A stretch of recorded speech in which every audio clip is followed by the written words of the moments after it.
Você sabia que existe uma teoria científica que defende que o uso de cogumelos psicodélicos foi peça-chave na evolução dos seres humanos? Pois é. É uma boa ideia. É o que defende o etnobotânico Terence McKenna.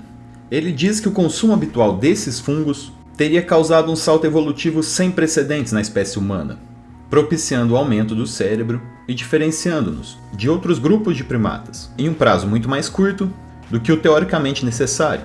Para o cientista, a linguagem teria surgido daí, além dos primeiros rituais tribais, a intensificação do senso de comunidade e o surgimento das religiões primitivas. E é interessante notar que, para além da tese polêmica, avançam os estudos sobre os variados efeitos e potenciais usos terapêuticos de substâncias alucinógenas ou psicodélicas. Imagina um ancestral do ser humano que, passando por um período de escassez, resolve experimentar uma nova fonte de alimento encontrada na floresta, um certo tipo de cogumelo. Ao provar uma pequena quantidade, o onde habita. Mais adaptado, o grupo passa a ter um maior domínio sobre os recursos disponíveis, enquanto os outros grupos de primatas, que não dispõem do fortuito cogumelo, paulatinamente vão perdendo o território, até que, após gerações, só os detentores desse novo conhecimento estão sobrevivendo e se reproduzindo na região. Essa curiosa história poderia ser usada para ilustrar, de grosso modo, a teoria criada pelo etnobotânico Terence McKenna, que coloca os cogumelos psicodélicos como motor da evolução humana. Segundo ele, a linguagem teria surgido daí. O ciclo de vida dos cogumelos, alega, poderia ter sido relacionado aos primeiros rituais tribais, contribuindo para a evolução cultural humana, intensificando o senso de comunidade e o surgimento das religiões primitivas. Terence McKenna sugeriu em seu livro Food of the Gods que os cogumelos mágicos tiveram um papel importante no desenvolvimento da humanidade. Ao consumir psilocibina, um novo mundo teria se aberto para nós. Segundo ele, nossos ancestrais abriram caminho para uma consciência mais elevada, se distanciaram cada vez mais dos animais e se elevaram ao mundo das linguagens e da arte. Antes da gente analisar melhor essa teoria, eu vou explicar um pouco da biossíntese do mecanismo de ação da molécula de psilocibina. Primeiro, o que é psilocibina? Psilocibina é um composto psicoativo psicodélico, gerado naturalmente, através de alguns tipos de cogumelos. Eles são comumente chamados de cogumelos alucinógenos, mágicos ou psicodélicos. Estão todos em um grupo polifilético de fungos, que sintetizam psilocilina em uma quantidade considerada significante para seres humanos. Esse grupo compreende os seguintes gêneros: Copelandia, Gymnopilus, Inocybe, Panellus, Foliotina, Luteus e o psilocibe. Existe uma cadeia de reações nos fungos, que é um pouco complexa, e nos vai trazer até o L-triptofano. E a gente vai começar a explicação a partir dele. Essa molécula sintetizada pelos fungos, o L-triptofano, sofre uma descarboxilização em seu grupo de óxido de carbono alfa, através da enzima PLP, se transformando em triptamina. A triptamina, por sua vez, sofre uma reação de metilação, através de duas moléculas de triptano metiltransferase, em seu agrupamento de amina, e se conforma em dimetiltriptano, que também é psicoativo por si próprio. Esse é o famoso DMT. O DMT vai passar por hidroxilação em sua posição 4 e chegar até a psilocina. É importante notar que a psilocina é o princípio ativo com mais efeito alucinógeno, mas no fungo ele ainda sofre uma fosforilação em seu oxigênio e se converte em psilocibina. Isso quer dizer, gente, que essa molécula vai ter que sofrer uma metabolização no nosso corpo após ser ingerida. O uso desse cogumelo data de eras pré-históricas. São encontradas descrições de seu uso em pinturas rupestres e esculturas antigas, o que mostra talvez dezenas de milhares de anos de uso, e ele é usado até hoje. Agora, quando você ingere a psilocibina, que já é psicoativa por si própria, mas a menos psicoativa dentre essas moléculas que a gente falou, ela passa por um processo metabólico no fígado. Primeiramente, ela é fosfatada, perde seu grupo fosfato pela fosfatase alcalina e gera a psilocina como produto final. Agora, pela potência da psilocina em relação à psilocibina, e por ser o seu primeiro metabólito, a psilocibina é considerada um profármaco, quer dizer, uma substância que precisa passar por um processo metabólico para alcançar seu máximo efeito ativo. A molécula de psilocina é uma estrutura análoga à molécula de serotonina.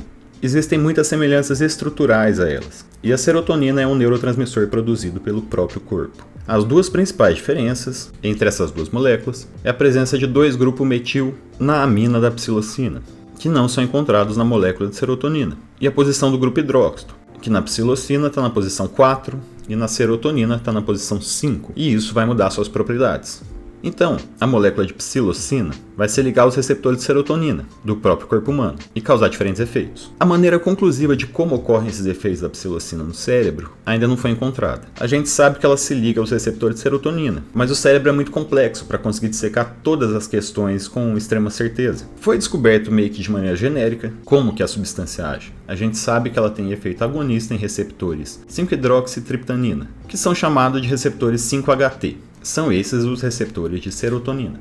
Ele sofre maior afinidade pelo receptor 5-HT2A. Como a imagem mostra, é um receptor de proteína G. Quando a psilocina se liga ao receptor, a subunidade alfa-Q desassocia da proteína G e pode causar alguns efeitos. Primeiro, através da enzima PLD, ela hidrolisa uma das colinas fosfatadas da membrana, gerando um ácido fosfatídico e colina, o que vai ligar algumas interações intracelulares. A subunidade alfa-Q também pode ativar a enzima PLC, que hidrolisa outro agrupamento fosfolipídico da membrana, que vai gerar IP3 e a DAG. A DAG atrai algumas proteínas quinase, principalmente a proteína quinase C, o que gera uma grande quantidade de interações moleculares. Dentre elas, existe a ativação de canais de cálcio, permitindo a entrada de cálcio do meio exterior para o citoplasma, causando despolarização da célula. A substância IP3 reage em receptores da membrana do retículo endoplasmático, causando a abertura de alguns canais dessa membrana, permitindo o afluxo de cálcio do lúmen reticular para o citoplasma. Em resumo,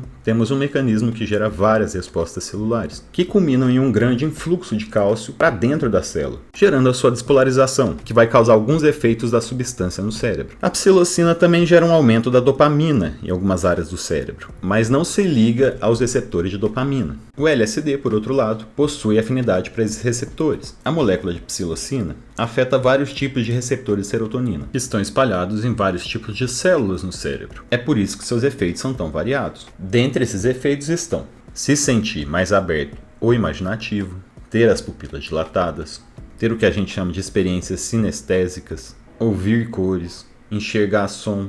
Você pode se sentir profundamente relaxado ou extremamente ansioso e agitado. Você tem uma sensação de dilatação temporal, como se o tempo passasse devagar. Há relatos de experiências extracorpóreas também. E o uso de cogumelos ou outras substâncias alucinógenas, seja apenas uma vez ou com frequência, está associado ao transtorno perceptivo persistente por alucinógenos, o HPPD, onde a pessoa sofre de alucinações mesmo sem ter usado a substância. Interessante notar também que o LSD é uma substância que possui efeitos parecidos com a psilocina e tem se mostrado capaz de combater alguns efeitos do vício em outras drogas, principalmente se tratando do alcoolismo, em uma quantidade extensiva de artigos. Agora que a gente entendeu um pouco melhor sobre a psilocina e os mecanismos de ação desse cogumelo, vamos voltar à discussão sobre a teoria. Terence McKenna não recebeu tanto apoio da ciência, quem diria, né? Ela achou a teoria dele exagerada e, vamos dizer, um pouco viajada. Mas é interessante notar que os cientistas estão procurando respostas para a nossa evolução até hoje. A gente estima que o cérebro do Homo erectus dobrou de tamanho entre 2 milhões e 700 mil anos atrás. Disse que o volume cerebral do Homo sapiens triplicou cerca de 500 mil a 100 mil anos atrás. O nosso cérebro é capaz de armazenar grandes quantidades de informação. Ele pode separar informações úteis de informações inúteis naquele momento e responder a elas em uma fração de segundo. Também pode propor ideias abstratas e resolver problemas, além de controlar algumas coisas básicas no nosso corpo, como a temperatura. Não é de admirar que todo esse sistema custe muita energia. Até 20% do nosso oxigênio e 20% do nosso fluxo sanguíneo são consumidos pelo cérebro. De acordo com Terence McKenna, consumir esses cogumelos psilocybe cubensis teria tornado nossos ancestrais melhor no que eles faziam. Certamente, segundo ele, pequenas quantidades os tornaram, por exemplo, melhores caçadores. Sua visibilidade foi afiada, principalmente a detecção de bordas, o que facilitou a captura de presas e, portanto, proporcionou uma dieta mais saudável e versátil. Doses maiores de cogumelo mágico poderiam ter proporcionado mais intimidade dentro do grupo. Segundo McKenna, esse aspecto social teria sido uma enorme vantagem para a evolução da humanidade. Trabalhando juntos, ele se tornou cada vez mais bem-sucedido. A psilocibina criou um vínculo mais próximo entre os diferentes indivíduos. E, em última análise, mais versatilidade entre diferentes parceiros. Foram capazes de gerar crianças saudáveis. Eu vou dar uma conclusão, analisando um pouco dessa teoria. Eu tenho que admitir que quando eu fui ler a teoria, por incrível que pareça, eu achei que fosse algo ainda mais doidão, tentando afirmar suas visões de vida em uma teoria de pseudociência. Imaginei que ele logo faria uma argumentação lamarquista, e que diria que os cogumelos teriam desenvolvido o cérebro humano. E esse desenvolvimento teria sido passado para a próxima geração. Mas a teoria não é tão doida assim.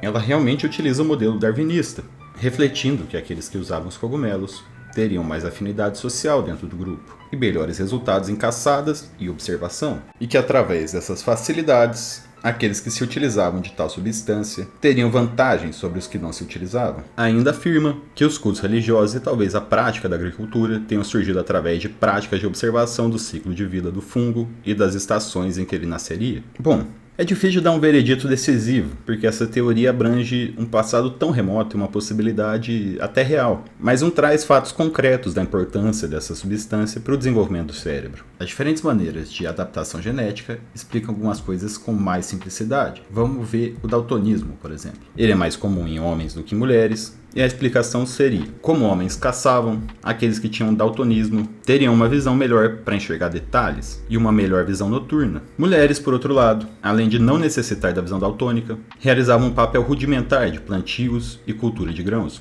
onde é melhor você ter uma visão com maior espectro de cor, explicando a diferenciação e aprimoramento genético para determinadas tarefas sem a necessidade do uso de substâncias psicoativas. As religiões estavam realmente ligadas aos estados alterados de consciência, mas que eram e ainda podem ser conseguidas de diversas formas. Algumas tribos indígenas do Brasil se utilizavam de sapos venenosos para tal ofício. Os povos da Amazônia usam a ayahuasca. Existia o ópio na Ásia. Até os judeus primitivos usavam o canabasse para incenso ou óleos ritualísticos. Não é uma peculiaridade da psilocilina ou dos cogumelos. E mesmo ligado a essas substâncias psicoativas em momentos ritualísticos, as religiões advêm, geralmente, da observação astrológica e tentativa de criação de um mito primordial. A evolução da observação astrológica, por sua vez, está intimamente ligada ao desenvolvimento da agricultura. Então seria pouco provável que toda essa estrutura teria sido causada pelo uso de cogumelos. Para um uso realmente efetivo dessas substâncias, a agricultura já teria que estar relativamente desenvolvida. E hoje nós temos diversos animais que se utilizam de substâncias naturalmente psicodélicas, tanto para nutrição quanto, aparentemente, para recreação. E a gente não vê esses animais fazendo sociedades por aí. Para terminar, o desenvolvimento do cérebro parece estar ligado realmente com o consumo de alimentos variados, rico em proteína e gordura animal, como sugere a teoria de Terence. Mas a explosão evolutiva do humano aparentemente começa com o consumo de alimentos cozidos, principalmente carne cozida ou assada. O gasto de energia usado para a digestão do alimento cru foi diminuído drasticamente, causando mais possibilidade de reter energia, seja em forma de gordura ou para exercer outras atividades. E a partir daí, os primeiros seres humanos teriam mais tempo de fazer outras coisas. Eu acredito que essa teoria é meio furada, porque ela exacerba muito. Talvez alguns aspectos culturais e até algumas religiões tenham surgido a partir do uso de substâncias psicoativas. Provavelmente o que houve foi uma retroalimentação. A religião usava essas substâncias para fazer seus cultos, que criava raízes mais profundas naquela sociedade, que necessitava de aquele conhecimento para poder refinar o uso daquela substância, e por assim vai. Mas colocar uma peça mais importante para o desenvolvimento do cérebro do que o domínio do fogo me parece algo meio exagerado, né? E apesar da sociedade realmente parecer um bando de primata maluco, eu não acho que a gente era assim primordialmente. Acho que a gente ficou assim. Pô, deixa um like aí se você gostou do vídeo, porque deu muito trabalho de fazer. Até a próxima, gafanhoto.